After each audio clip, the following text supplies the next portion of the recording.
Welcome to our series on the book of Deuteronomy. This is presentation 1.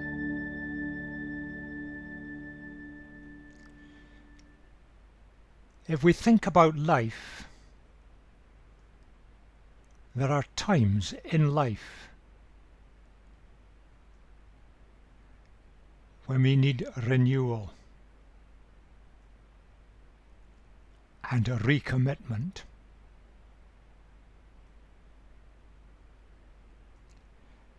This is the book of Deuteronomy, a call to renewed commitment,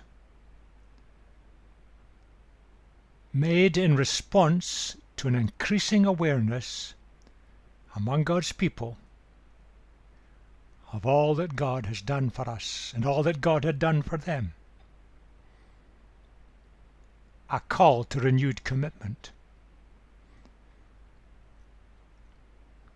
It's a record of what Moses said at a momentous point in history. Chapters 1 to 4 of the book, Moses gives a reminder of the events of the past few decades, all that God had done for the people group known as the Israelites.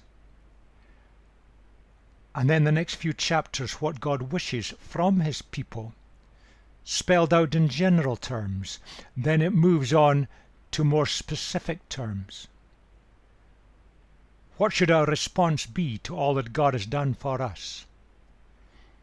And concludes by looking at the consequences of positive responses as well as negative responses. But let's focus on the positive and the way ahead. God had rescued the people from slavery in Egypt. He'd preserved them as they traveled through the desert, a barren area. But the people had failed again and again and again. But this is the moment had come, where they could look forward to a great future. But God required for them a renewal and a renewed commitment.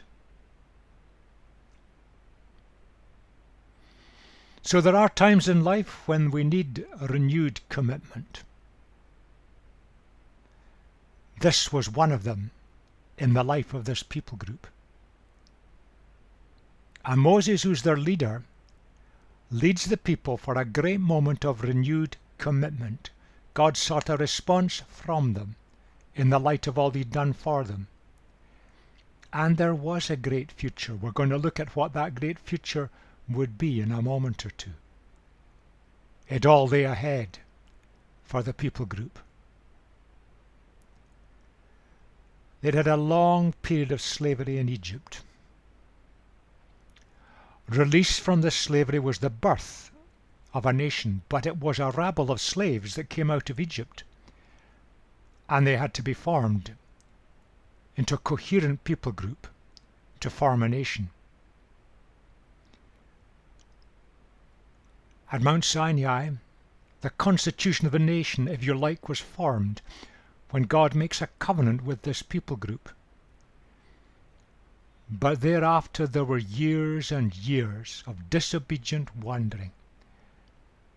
Many failures, but also times of learning. It was a sequence. In many ways a sad sequence, but this is the moment of hope.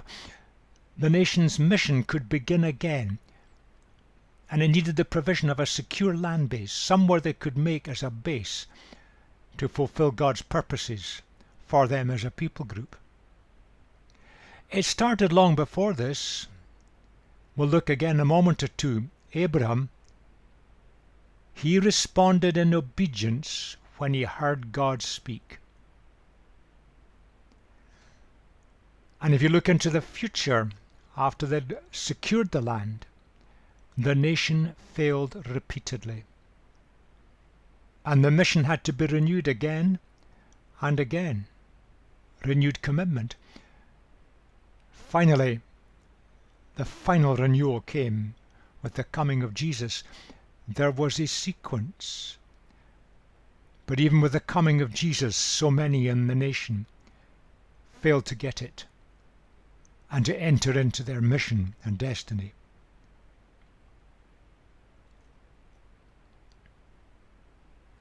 We've got to ask some key questions about this book of Deuteronomy. Why was it written? Well, you could summarize it that way. It provided Israel, this people group, descendants of a rabble of slaves that had been rescued from Egypt. It gave them instruction and education in the sense of understanding how they were to respond to Yahweh, their God, the God who made the universe. And it was to press home to that people group, to that nation, the demands placed on them. God rescued them for a purpose, to fulfill a destiny. They needed to respond to God to fulfill that destiny. That's why it was written. When? Well, if you look at all the evidence, the balance suggests that it was written sometime towards the end of the life of Moses. Who wrote it down? We simply don't know. It records the spoken words of Moses. Named as the 5th book of Moses in older versions, is a later edition. It doesn't show anything one way or the other. But we look at the book and we see it does record the spoken words of Moses. For whom was it written? That's where it starts. These are the words Moses spoke to all Israel, the entire people group, in the wilderness, in the desert, east of the river Jordan. It was written for that people group. And the context? Well, the context could be understood in several different ways. So let's look at it. First of all, we look at the political context. The area had been ruled successively by the Hittite Empire and the Egyptian Empire. Hittite Empire stemmed from what we now know as Turkey. It was nearing its end. But the Egyptian Empire wasn't very strong at that particular moment of time. So in the land, as it were, caught between the empires, but Egypt really had the dominance then, there were scattered people groups. They'd moved into the area mainly from the area we now know as Iraq. Scattered people groups. They were under political Egyptian rule, but not really. The Egyptians, it was too far away, and they did little for them. Now here was a new people group coming out of Egypt, descended from slavery, looking for their future. Much of the land was empty. Just scattered people groups in the land. That's the political context. What about the spiritual context? At Mount Sinai, the covenant had been given by God. But it had been given after the great victory of God when He rescued this people group from Egypt, known as the Exodus. Now we're moving to the point, and you can see it at the end of the book of Deuteronomy, where this covenant that had been started, if you like, with the people group at Sinai, was going to be renewed before the entry into the promised land. Renewed because the people who come out of Egypt had died. So it was their descendants now who were going to enter the land. And it would be renewed just after they got into the land, after they crossed the river Jordan, described towards the end of Deuteronomy, but also in Joshua. And after many, many periods of failure, the covenant had to be renewed again. It was renewed, for example, at the time of King Josiah, a good and godly king. It was renewed after the exile under the leadership of Ezra.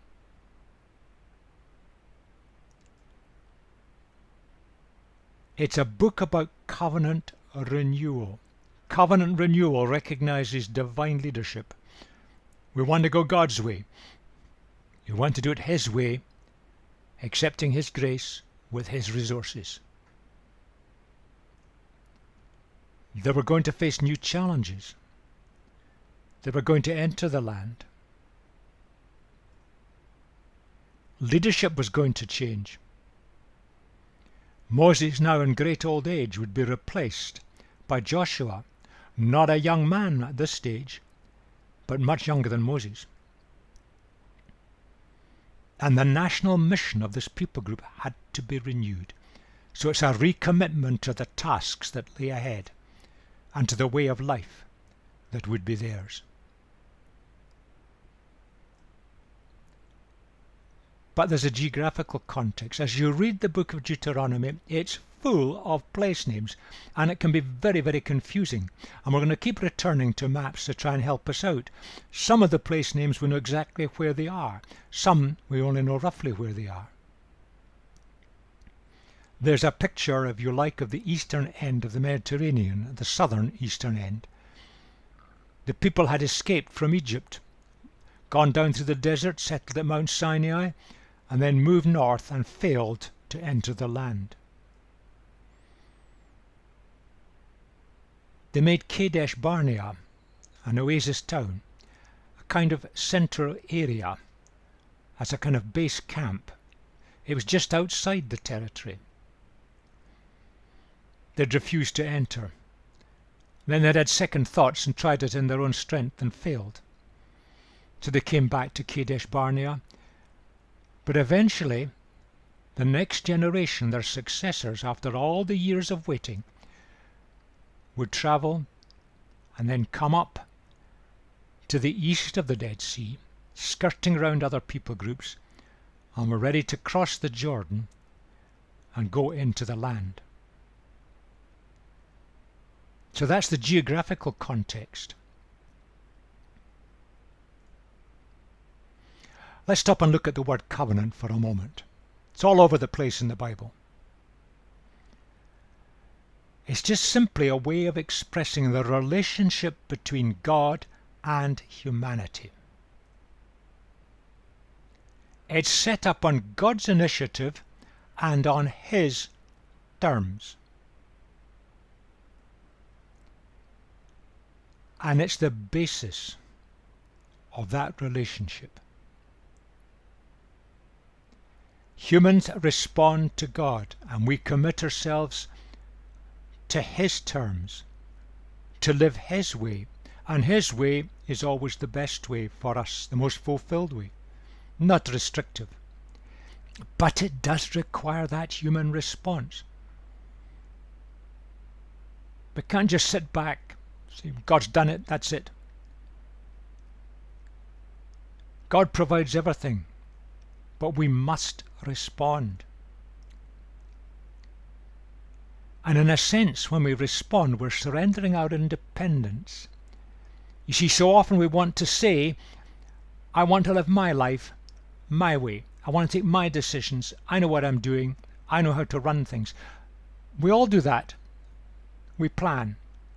Sometimes our plans are good, sometimes they're not so good. But here we're saying, I want to live my life God's way. If you like, accepting God's terms. He provides the direction, He provides the resources.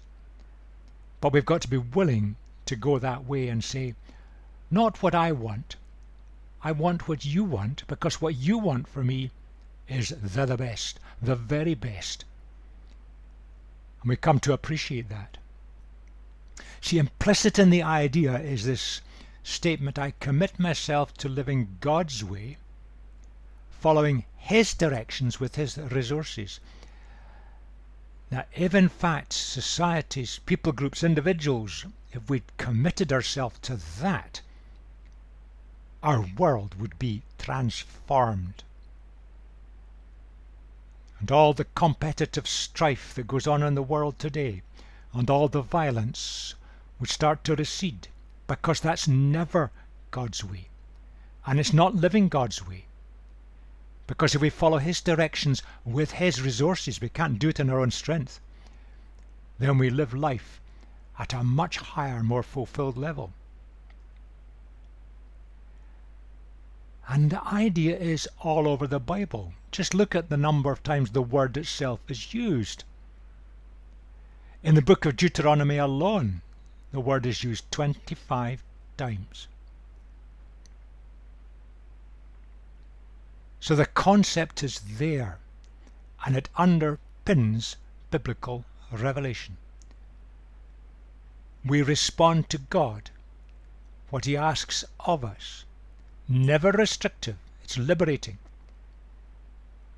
But we surrender our independence. I want to live my way. Because when we all say I want to live my way, then the my way that's my way conflicts with the my way of somebody else. And we end up with trouble within families, communities, nations, and between nations. If we all live God's way, there's harmony and peace. That's God's way. Let's look at the covenant when it was instituted at Sinai. We have to go back to the book of Exodus to see this. On the first day of the third month after the Israelites left Egypt, they came to the desert of Sinai. After they set out from Rephidim, it's an oasis, they entered the desert of Sinai, and Israel camped there in the desert in front of the mountain. Then Moses went up to God. He climbed up the hill. The Lord called to him from the mountain and said, "This is what you are to say to the descendants of Jacob," that's the people group, "and what you are to tell the people of Israel." This is what he was to tell them. "You yourselves, that rabble of slaves rescued from Egypt, have seen what I did to Egypt and how I carried you in eagle's wings and brought you to myself." God had rescued them from abject slavery. "Now if you obey me fully," that's a condition, "and keep my covenant," that's a condition, "then out of all nations you will be my treasured possession. Although the whole earth is mine, you'll be for me a kingdom of priests and a holy nation." Oh, the depth of that statement. There are conditions. We forfeit the blessing if we don't keep the conditions, which means obeying God fully and keeping His covenant. And this people group were to be a kingdom of priests. They were to be the means by which people would be able to respond to God throughout the world. A nation whose life quality was God's life quality, holy. Quality living. That's the objective, that's the aim, that's the purpose. In many ways the nation failed. In many ways the nation succeeded, because from that nation was born Jesus. And Jesus has brought blessing throughout the world. "That's the words you are to speak to the Israelites," said God. And that little section there that's highlighted is central. It underpins everything. It underpins the entire biblical concepts from beginning to end. Response to God living His way by our decision. He provides the resources. God will work through us to bless others. Here the covenant was going to be renewed just before they entered the land. He'd rescued them from slavery. He'd preserved them in the desert. They had failed, yes, completely. But here was the moment. And Moses is leading this people group for a great moment of renewed commitment, for a great future, that through this people group, all the people groups of the world would be blessed as they were enabled to respond to God.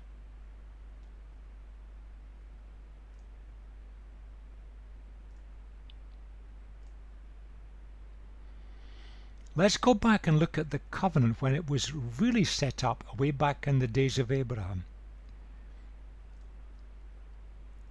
The Lord said to Abram, his old name, "Go from your country, your people, and your father's household to the land I will show you." Now, he was staying roughly in the area that would be called today Syria or northern Iraq. "I will make you into a great nation," that had happened. "I will bless you," that had happened. "I will make your name great," certainly has happened. "And you will be a blessing," it happened. "I will bless those who bless you," it happened. "Whoever curses you, I will curse," it happened. But this is the key. and all peoples on earth will be blessed through you. That's the great future that was to be fulfilled through the people group known as the Israelites. That God wanted to make himself known to the people groups of the world. And he did it, or tried to do it, through this people group known as the Israelites. Because Abraham, the founder father, he was willing to respond to God, recorded away back in the book of Genesis. And the land was only a means to the end, gave them a secure base from which they could reach out. The land is strategically placed in the world, the bridge between Europe, Asia and Africa. The center of the migration of humanity throughout the world.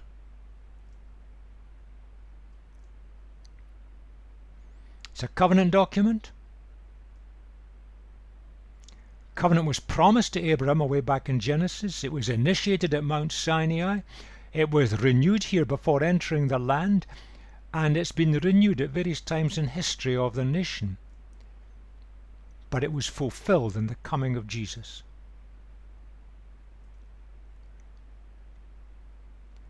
It required regular renewal. People couldn't rely on their forefathers. They had to make that response for themselves, make it their own.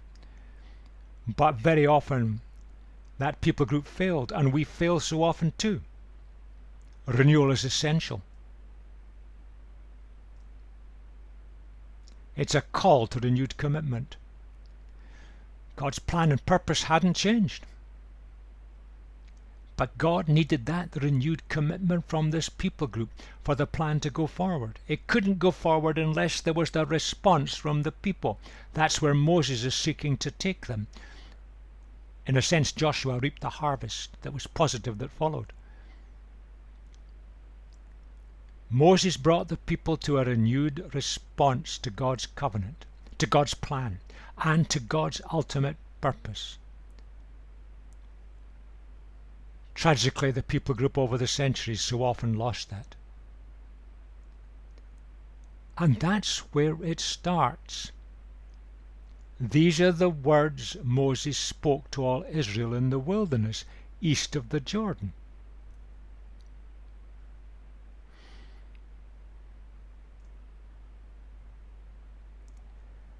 The book illustrates a fundamental biblical principle. Now we've got to stop and ponder this. It underpins the Bible, but so often we see this in New Testament terms, not appreciating perhaps fully that it underpins the Old Testament as well. God's grace always precedes human response. Now where religion goes wrong is that we think by human self-effort we can impress God.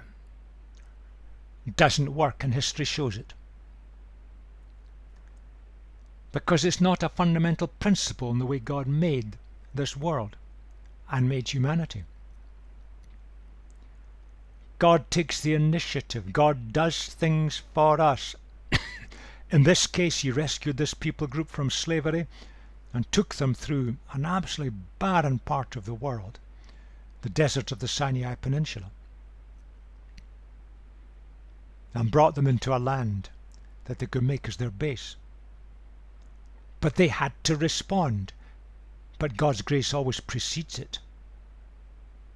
And this book describes how Israel, this people group, should respond to God's grace. Moses sets out God's grace in chapters 1 to 3, and he gives a very quick overview of what God had been doing for this people group in various key events. And then the next few chapters set out the principles for that response, and then these are worked out through the remainder of the book. We've got to get it right. Self-effort, trying to do it ourselves in our own strength, won't work. We have to respond to what God has already done. But what God has already done has no meaning unless we're prepared to respond. And this book illustrates the response that was required from this people group at this particular point in their history. They've been released from slavery, and they still tended to think of themselves as slaves. It takes a generation or two from that mentality to go, as we see in the modern era. But they had to bind themselves to God by a covenant, or by their response to His covenant. And this book gives the guidelines. Guidelines that are not intended to be a rule book, not intended to be restrictive, but guidelines for a fruitful lifestyle, a great lifestyle, leading to a great future where the nation could fulfill the purposes of God.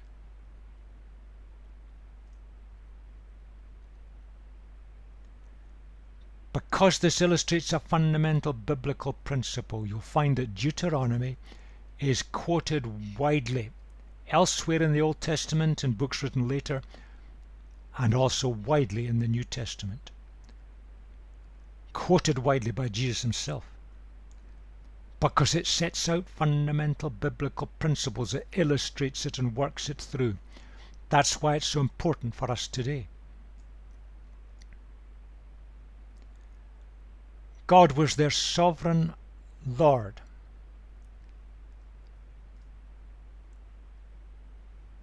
And He had rescued His people from slavery, called for a response in obedience, and now He was giving the guidelines. After all their failures to go into the land before, and a generation had to die out in the desert, now their successors would take up the mantle of responsibility, but they needed to respond to God, and God gave them the guidelines. What's meant by response? What does it involve? What does it involve for the practicalities of our living? That's the book of Deuteronomy. We can go two ways. The response of love and gratitude, saying, I'm so grateful for what you've done for me. Now I want to live your way. And God just pours blessings into our lives. And these are pictured and listed towards the end of the book.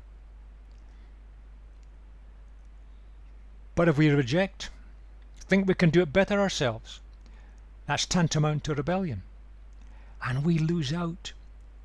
We lose out on all the good things God has for them. And that people group so often lost out on all that God had for them, and had to come back again and again to renew their response to God's covenant.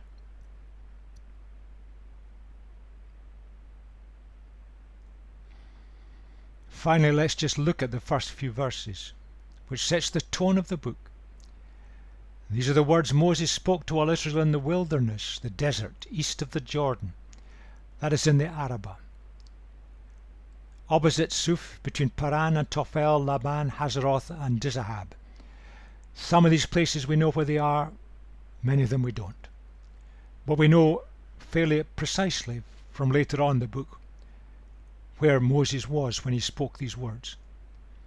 Then this little aside, it takes 11 days to go from Horeb, Mount Sinai, to Kadesh Barnea, which was their base camp at the start. And it outlines the road named after Mount Seir. It's not a book of history, and it's not a book of legal prescriptions. We'll look again at this word law, which comes in occasionally, and how it's so often misunderstood. These are the words that Moses spoke. This is how you should respond to all that God has done. This is what it means for lifestyle. This is what God has for you. It's not a rule book to be followed. It's guidelines that outline the way of life that God requires from His people for the fullness of His blessings to come to us. And it applies to everyone, the whole people group. It needed a unity of purpose and a unity of commitment. Moses stresses that. But notice, it's just a little aside. They could have made it to the land in 11 days, but it took them 40 years because they disobeyed. They refused to trust God and His provision. And that generation had to die out, and their successors got into the land. In the 40th year, in the first day of the 11th month, Moses proclaimed to the Israelites all that God had commanded him concerning them.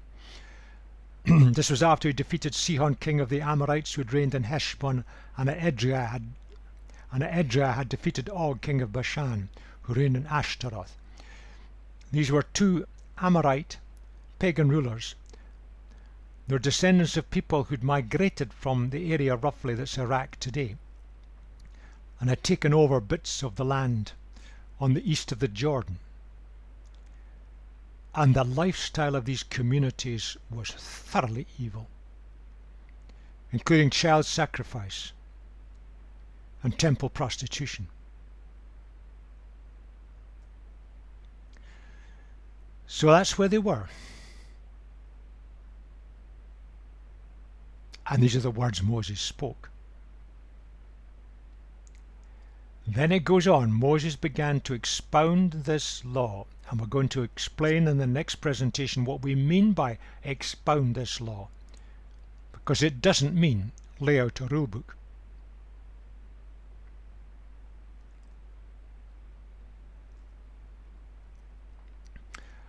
The book of Deuteronomy finishes with this comment: "Since then, no prophet has risen in Israel like Moses, whom the Lord knew face to face, who did all these wonders, signs and wonders the Lord sent him to do in Egypt, to Pharaoh and to all his officials and to his whole land. For no one has ever shown the mighty power or performed the awesome deeds that Moses did in the sight of all Israel." Chapter 18 speaks of a prophet who is to come.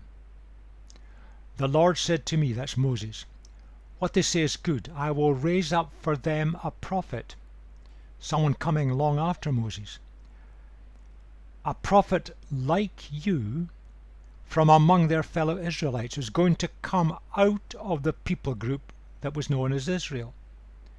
A prophet would be raised up, and I will put my words in his mouth. He will tell them everything I command him. I myself will call to account anyone who does not listen to my words that the prophet speaks in my name. But a prophet who presumes to speak in my name anything I have not commanded, or a prophet who speaks in the name of other gods, is to be put to death." Strong language, but people do immense damage and can lead others astray. The New Testament shows that the prophet who is going to come is Jesus. He came from the people group that is Israel. God certainly put his words in the mouth of Jesus, and Jesus told us everything that God commanded him. We should listen to him.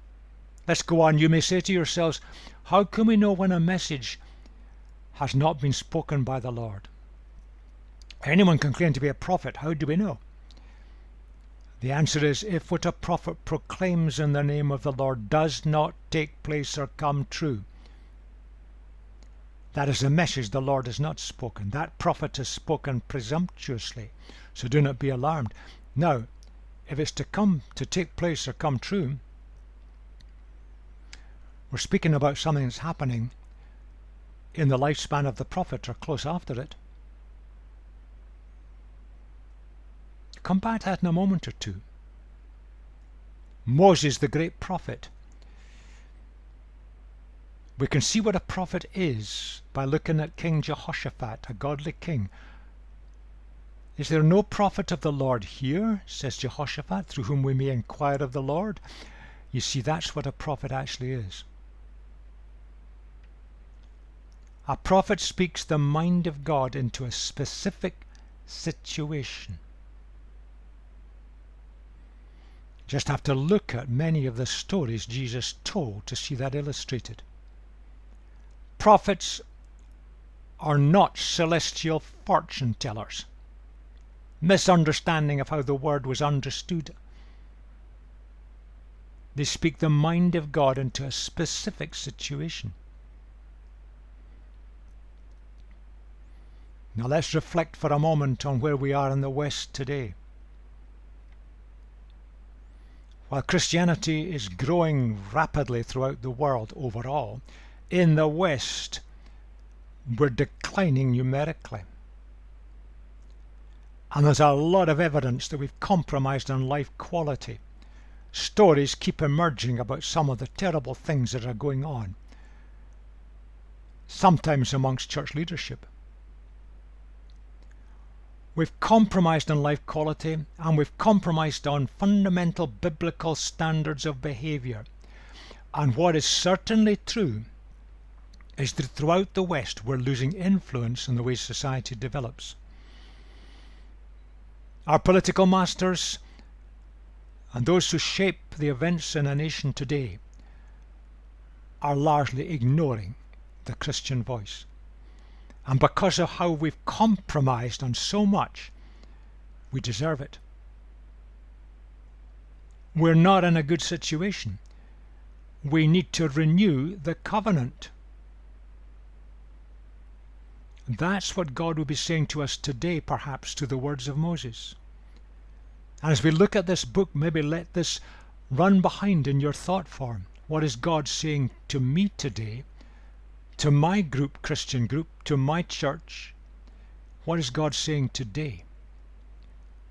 I put it in general terms. Put your house in order. Recommit yourselves to respond afresh to God in His covenant standards. That's what Moses was saying to the people group descended from the rebellious people who wouldn't go into the land. They'd been wandering in the wilderness for a generation, going round in circles, if you like, a bit like us today. Let's stop. Look at where we're at. Listen to God. Recommit ourselves afresh to His covenant standards and what He requires of us in our situation today. Deuteronomy has a great message of great importance for us today. Now we're going to start by looking at the grace of God, which is where Moses started in the first 3 chapters. He summarizes all that God had done for this rabble of former slaves after their escape from Egypt. And there's a time and a place for us to reflect back and to look at all that God has done for us in the past, through Jesus, in our personal lives, in our Christian communities' lives, and to see the grace of God there. Then we're in a position to move forward to recommitment, refreshment, responding anew to God's covenant and committing ourselves to live His way, with His strength and enabling behind us and underpinning us. And with that in mind, we look forward to the next presentation, where the theme will be God's grace, what He has done for us.